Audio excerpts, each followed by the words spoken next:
د خوست ښار د دوهمې او درېیمې ناحیې اړوند په شرقي پروژه کې د سړکونو د جوړولو چارې بشپړې شوې او دغه سړکونه د یوې غونډې په ترڅ کې ګټې اخیستنې ته وسپارل شول. د خوست ښاروالۍ په مالي لګښت د دې پروژې د پلي کولو چارې د اکبر ساختماني شرکت له لوري ترسره شوې. د ښاروالۍ د معلوماتو له مخې د دې پروژې ټولیز لګښت شاوخوا 29 میلیونه افغانۍ دی چې د 8 میاشتو په موده کې چارې ترسره شوې دي. په دې پروژه کې شاوخوا 1400 متره سړکونه جوړ شوي، 2 پلچکونه او نږدې 1200 متره د اوبو لښتي هم اساسي جوړ شوي دي.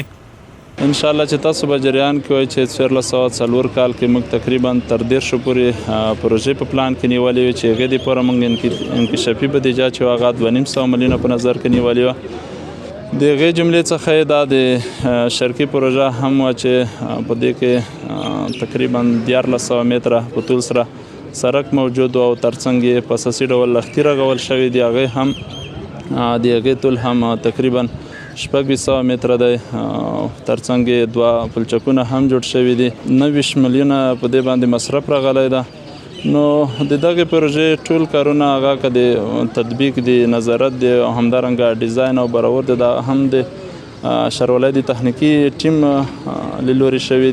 بلخوا د سیمې اوسیدونکي د سړکونو له جوړېدو خوښ دي او وایي چې تر دې وړاندې د سړکونو خرابوالي له امله له ګڼو ستونزو سره مخ وو. دوی زیاتوي چې د سړکونو له جوړېدو سره نه یوازې د خلکو د تګ راتګ ستونزه کمه شوې، بلکې د مکاریانو اړوند د ښار دغه برخه یې له پخوا څخه ښکلې او منظمه کړې ده.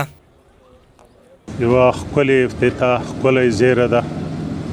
دغې بلند منزلو په عموم کې د ټولو خوشمېشتو دغه سړکونه ډېر خراب وو. د منطقې هغې خرابه کړې وه. د موقعیت او حالات تګ راتګ د ولس دپاره، مریضانو دپاره، د عام ولس دپاره.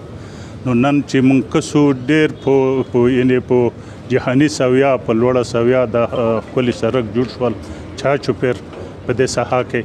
نو ډېره ښکلا دو د منطقې ته ډېره ښکلا وربخلې دو. دا زموږ لپاره ډېر ستر سهولت و.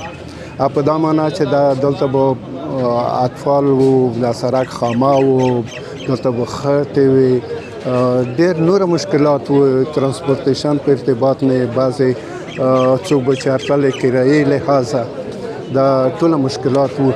دا مشکلات فضل د خدای د حل شول.